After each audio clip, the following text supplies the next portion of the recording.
Okay, so Act 5, Scene 1 continued, Antonio's speech, and I asked you to pull out the interesting bits, the A or 2. So let's do it kind of almost by sentences. Orsino, noble sir, be pleased that I shake off these names you give me. Anybody want to say anything about that bit? He's not bothered about him being like... Right. So, Piper, which is the bit that lets you know he's not bothered? I shake off. Oh, come on, pen. Poshest of pens. Maybe my ink's running out. Right, okay. So, I don't want to say not bothered in my essay. I'm going to say he's unperturbed. It's better, isn't it? Let's look at our vocabulary. Okay, can you keep going with that a little bit then? What does he shake off? These names you give me. What's that link to? The theme of? Identity. Good. Antonio never yet was thief or pirate, though I confess, on base and ground enough, Orsino's enemy. So what does Antonio do there? Harry? I said that he refers to himself in third person. Yes? Which highlights how he kind of defies these social constructs. Interesting. Can you expand on that? You said that he refers to himself in third person, which defies social constructs. Go on, what does that mean? So he started distancing himself from the rest of the characters who were so obsessed with their status and class and position.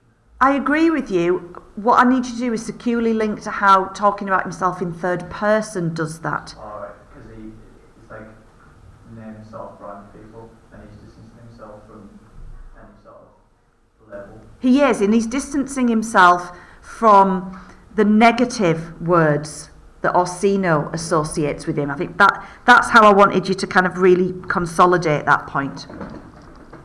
Okay. A witchcraft drew me hither.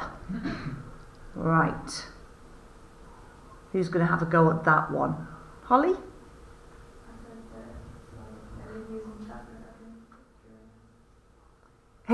Whose enchantment? Of Antonio? Sebastian's, yeah. Did you do a Julie there and just get the names wrong? A witchcraft drew me hither. Sebastian's enchantment. Would anyone like to develop that further as well? We've got a kind of band 4 observation there, but to move it up to 5 and 6, how will we develop that idea? Sort of,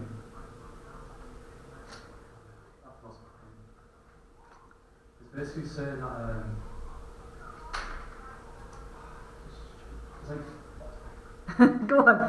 No, I had a point and I said it really well, but now when I say it, it sounds stupid. Basically, like, he said it's all fake, it's all destined, so you can't be held responsible for what he's done because it's meant to be there, it's all destined. So you're... I don't know if I agree with the bit about witchcraft being linked to fate and destiny, but the bit I do... so I'd just like to take you back a little bit, because it's not a stupid idea, is the bit where you said that he's powerless. Yeah. Why is that interesting to us? How has he just been being spoken about? He's been spoken about quite highly. Yes? It's all his doing on like the picture and stuff. Yes? Is this typical between male friends? It's not, is it? So what's that leading us towards? Love making people act strangely. Love changing people's behaviours. Good. We can discuss later what kind of love it is, but there's definitely something there. Now, one of the things that I always want you to try and comment on is tone. What is Antonio's tone? Oh, look, my pen's definitely running out. I want some brown ink next, or some green. That's what I want for my nice pen. That most ungrateful boy there by your side, from the rude seas, enraged and foamy mouth, did I redeem. Right, Bethan, what's interesting there? What would we start to underline in the exam? Of? Sea is like some kind of river. Lovely. The sea is rude, it's enraged, and it has a foamy mouth. Great stuff. Is there anything else in that section? Scarlett? Well, I just said that the way he's talking about it makes it seem like he's sort of resentful for actually saving it. Because he's like denying him. So he's like pushing it away for some time to see. It's like, I don't know, it's just sort of like not actually in control over, because the sea's this big powerful thing that he couldn't help to do it, but he was using, didn't save him. So you think there's a tone of a note of regret there? That's interesting. Okay. I think we've got this ungrateful boy, so reference to his youth again. What else might we want to say about the sea? It's been here before. So Emily, what do we call that when the image is repeated through the play? Begins with an M. Begins with an M. Anybody else? Neve? When it's a repeated image, this is what we need to know for our AO2. A motif. Right, can you write that down then? Because if you're not using this language, you're not passing this part of the exam. So we've got the motif of the sea, but is it being used in the same way as we've seen it before, or differently? So Beth and then Harry. So it's been used in like a very positive way, like Atlancy one. But now, because he's kind of had like a look like it, it's changed his opinion of the sea. So, right. So the fact that he's now he's seen it more negatively because of his unrequited love. That's interesting. I like that. Harry. It's a bit tenuous. Go on then. I like tenuous. I can work with tenuous. Because the powerful sea has the power to sort of destruct human endeavour. It contrasts Antonio, who's kind of serves as the catalyst for people's self-reflection and revelation. Interesting. Does that make sense? It did. I'm thinking about it because I don't know if I agree or not, but I'll need to have a bit more of a think about it first. Talia? Would you say that the sea is kind of used to mirror love throughout the play? The sea is used to mirror love. Go on. Because, like, obviously at the beginning, when Orsino is like thinking of love as being very romantic and like this big, massive gesture that he aspires to have, he compares it to the sea and how deep it is. Yeah, and how limitless it is that the Yeah. sea, just like he, can take on so much love. Yeah. But then here, the sea is obviously described negatively as like something that destroys you, which could kind of Mm-hmm. represent what love can do to you. We've got the example in Antonio, because here he's being quite sour, I think, because he's hurt. He is, but I think I want to move you on because I think what all of you are missing, which to me is the most interesting section, is this bit. That most ungrateful boy did I redeem. What does that mean? Chloe, what does redeem mean? It does mean save, but what kind of saving? He saved his life because Sebastian almost died. It- Yes, he did, but that's not what redeem means. What word could he have used there if he just saved his life? Will? We've already had it earlier. Viola said that Antonio did this. Rescue? But he doesn't say rescue. He says redeem. Who's the redeemer?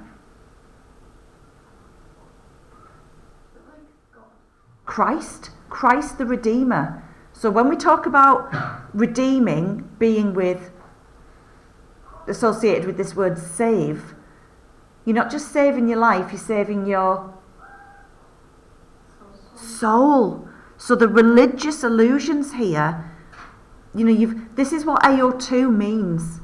It's focusing in on the unusual choice of words and saying, right, why is that there and not something else? I'm not saying that Antonio's casting himself in the role or that Shakespeare's casting him in the role of Christ. I'm not going that far. But what might it suggest about Antonio and Sebastian's love? Could it be, is it viewed as being wrong, sinful? No, I don't think we've gone down like the Christian path of, or the old Christian path of judgment. Go on. Is it about worship? Yeah, worship. That's a really good word to use. Earlier, when they first met and went away, it was like there was also his relatives. Yes, we want to ask ourselves, why are these religious and biblical allusions pertaining to discussions of Antonio? Why are they coming up? And then what does he do? His life I gave him, and did thereto add my love, without retention or restraint, all his in dedication. For his sake did I expose myself, pure for his love, or purely for his love, into the danger of this adverse town. For no other, so he's answering the question here. Orsino's asked him, why did you come here amongst your enemies? And Antonio's replying, eventually, because I love him. And then I saw that he was in trouble. I drew to defend him when he was beset. I mean, he didn't, because it wasn't him. But that's what he thinks has happened. So can you tell me something a bit more meaningful about this section here in terms of identity? Something that sets Antonio apart from all of the other characters? Maybe with the exception of Olivia?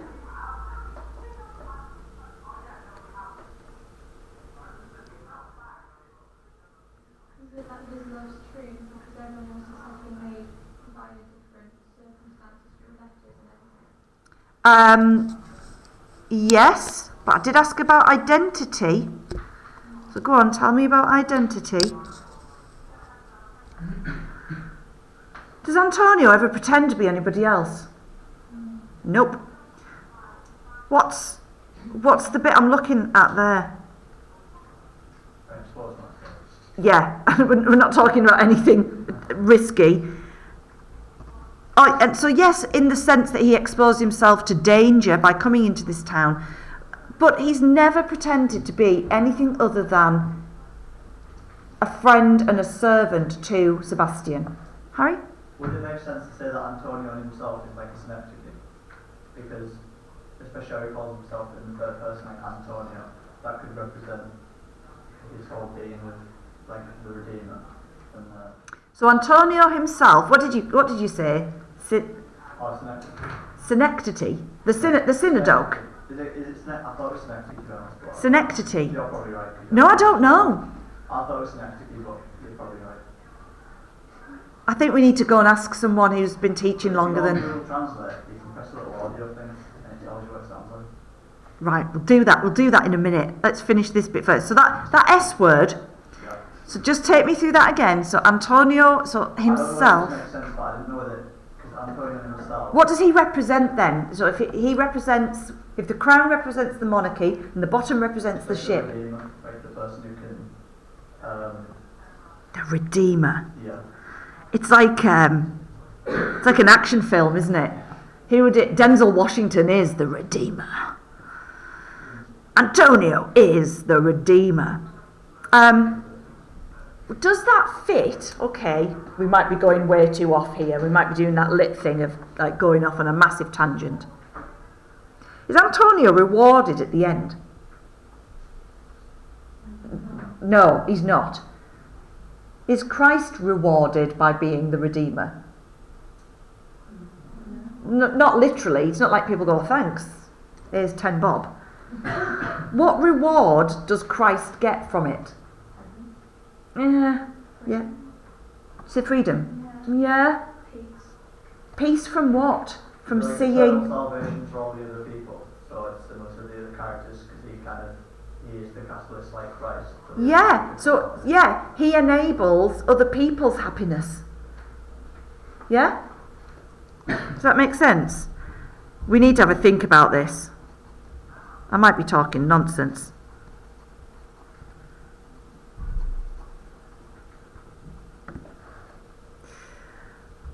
He then accuses Sebastian of being worried that he would himself be arrested, that he doesn't want to put himself at risk. So what he did was he pretended that he didn't know him and grew a 20 years removed thing while one would wink. Nice bit of what there, AO2? What? Alliteration. Denied me my own purse, which I had recommended to his use not half an hour before. All comes back to money in the end, doesn't it? Which maybe doesn't fit with him being Christ the Redeemer. But it's an interesting line to take. Okay, let's end that one there.